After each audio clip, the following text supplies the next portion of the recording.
जिंदगी भर जितनी पूजा करके जो संकट नहीं मिटी, उस दरवाजे के पास खड़े होते ही दरवाजे से संकट बाहर जाते हैं। कि हम जिस जगह पर घर में देवताओं का स्थान बनाते हैं वो हम पूजा करने के लिए बनाते हैं अपनी इच्छा अनुसार। कोई छोटा सा एक स्थान एक मार्बल का रख के दुकान से खरीद के लाके बना लेता है। मैं देखता हूँ रास्ते में बेंगलुरु में ये बन्नारघट्टा साइड में सब छोटे छोटे मंदिर बने हुए रेडीमेड मिलते हैं। आप लोग जो बेंगलुरु जाओ देख सकते हैं, छोटे छोटे मंदिर ऐसे आड़े नुकले बेचते। तो हम वो ले जाके रख लेते हैं घर में, उसमें देवता बैठा लेते हैं। लेकिन देवता ये घर बनते ही उसके अलग अलग दिशाओं में स्वयं ही आके बैठ जाते हैं। आपको ये मालूम नहीं होगा। आप क्या सोचते हैं, आप जिनकी पूजा करते, आप जिनकी सेवा करते हैं उनके लिए एक स्थान बनाते हो कि नहीं?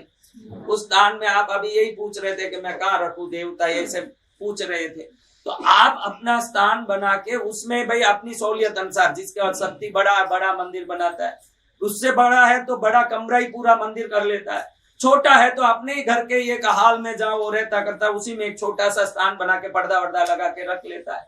लेकिन आपको मालूम नहीं होगा कि देवता आपका घर बनते ही उनका स्थान निर्धारित हो जाता है। जैसे गाय के शरीर में इसी जगह में ये देवता, ये पहले से ही निर्धारित है कि गाय के इसी जगह पर ये देवता है। इसीलिए गौ माता को पूछते हैं कि 33 कोटि वर्गों के वो अधिष्ठित स्थान है।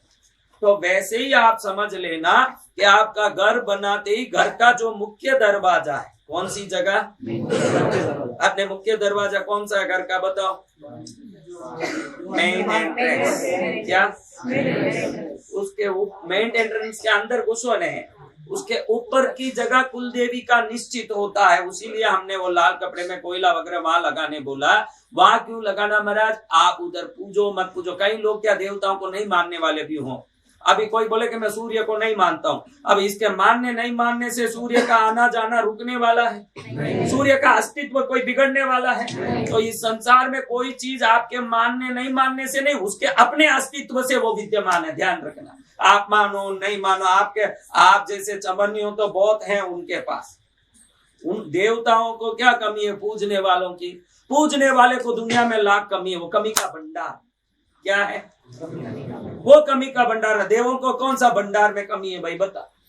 तो वो देवता आपके हर घर में, आपके हर घर में आप जहां पूछते हो वहां होना जरूरी नहीं है। जहां आप पूछते हो वह आपके पूजा के बल से ही वो उपस्थित होते हैं। पूजा बलवान नहीं है तो नहीं रहेंगे, लेकिन जिन जिन जगह में वो रहना है वह आप स्वीकारो या नकारो तो भी वो वहां रहेंगे। उस जगह में कुल देवी का स्थान है मेन दरवाजे के पीछे ऊपर का भाग। और जब भी घर से बाहर निकलो, घर के अंदर आओ, आते ही निकलते समय प्रणाम करके माँ हमारी यात्रा की रक्षा करना ऐसा बोल के निकले। अंदर घुसते ही माँ इस घर में सुख शांति भरे ऐसा बोले। वो अगर सुनवाई होना कुल देवी को, तो आप कुल देवी के स्थान में बोलने से सुनवाई नहीं होगी, वो दरवाजे के ऊपर बोलने से ही सुनवाई होगी, क्योंकि उसका सुनने का स्थान वही है। आप सोचोगे कि मैं धूप दीप कर लूं और जाके खड़े होके कुल देवी के मेरे मंदिर में सुनाऊं, वो वहां नहीं सुनती है। वो सुनने का स्थान वही है। आपके जीवन में कोई कमी हो और आपको कुल देवी को सुनाना हो, ऐसा कोई इच्छा हो, तो आपको मेन डोर के पास अंदर से खड़े होके मेन डोर के ऊपर के दीवार को नमस्कार करके माँ हमारी ये तकलीफ है आप मिटा देना ऐसा बोलोगे, तो छोटा तकलीफ हो तो 3 दिन में, बड़ा तकलीफ हो तो 16 हफ्ते के अंदर निश्चित वो तकलीफ मिट जाता है। क्यों बात सुनती? बाकी कोई कहे कि हम 1.25 मन लापसी चढ़ा दिए, हम ऐसा कर दिए, हम 5 खोपरा जोत भरा दिए, हम फलाना कर दिया। 5 खोपरा नहीं 25 खोपरा का जोत भरो या 1.25 मन नहीं 125 मन का लापसी भरो, वो सुनती उसी जगह में है। किस जगह में बताओ देखते हैं? तो आज से ध्यान रखो, कोई संकट आवे ने, कोई दुख आवे ने, पहले सीधे दरवाजे के पास पहुंचो, उसको दुख करो। खुद है, उसको छोड़ने की जरूरत नहीं है। उस जगह में फोटो गिटो मूर्ति कुछ नहीं, वो वहां दृश्य रूप से विद्यमान है। समझ रहे हो? वहां जाके दुख करो। क्या करना? दुख करके प्रार्थना करो कि माँ मेरा ये संकट मिटना चाहिए। जिंदगी भर जितनी पूजा करके जो संकट नहीं मिटी, उस दरवाजे के पास खड़े होते ही दरवाजे से संकट बाहर जाते हैं। संतों का काम ये ज्ञान देना ही है।